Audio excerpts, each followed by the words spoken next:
Hello everyone, class 7th heritage math exercise 12 question number 6th of C. Refer to figure. जितने भी exercises आपको exercise number 12 में पढ़ाए जा रहे हैं, आप एंगल्स के बारे में आपको एक इंट्रोडक्शन दिया गया है, उसको आप अवश्य देखें। आइए चलते हैं क्वेश्चन पे। रिफ़र टू फिगर, फिगर के द्वारा दर्शाया गया है। Copy and complete the table. अब आपको क्या करना है, इसे कॉपी करना है और टेबल को कंप्लीट करना है।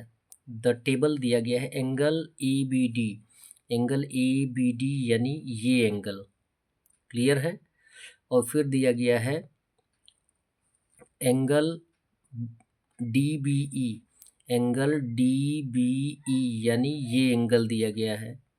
फिर दिया गया angle E B C, angle E B C यानी ये एंगल दिया गया है, क्लियर है। अब बोला गया, अब आपको पता होगा कि ये एक स्ट्रेट लाइन है, स्ट्रेट लाइन पे जितने भी एंगल्स बनते हैं उनका योग कितना होता है, 180 डिग्री होता है, जिसको हम लीनियर पेयर बोलते हैं। और लीनियर पेयर का वैल्यू होता है 180 डिग्री। अब यहाँ पे बोला गया कि ए बी डी 70 है, ए बी डी 70 है, और फिर angle D B E 70 degree है। तो एंगल ई बी सी का वैल्यू कितना हो जाएगा, सो इजी।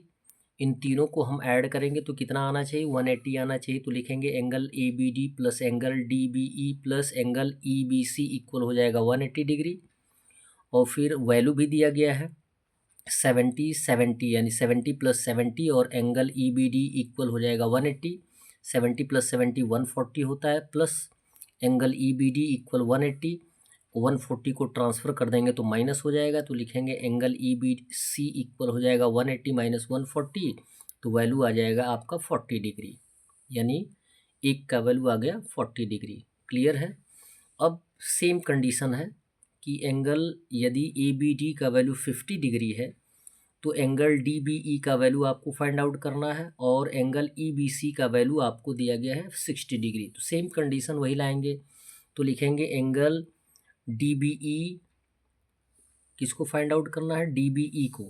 तो डी बी ई हमने लिखा है प्लस दो एंगलों का वैल्यू दिया गया है 50 एंड 60, तो लिख देंगे प्लस 50 प्लस 60 इक्वल हो जाएगा 180 डिग्री, यानी प्रत्येक कंडीशन में उनका टोटल कितना आना चाहिए, 180 डिग्री आना चाहिए। तो 180 डिग्री आएगा तो 50 प्लस 60 110 डिग्री होगा। 110 को ट्रांसफ़र कर देंगे तो यहाँ पे माइनस हो जाएगा, तो लिखेंगे angle D B E equal हो जाएगा 180 माइनस 110 इक्वल हो जाएगा 70 डिग्री, जो कि वैल्यू होगा एंगल डी बी ई का।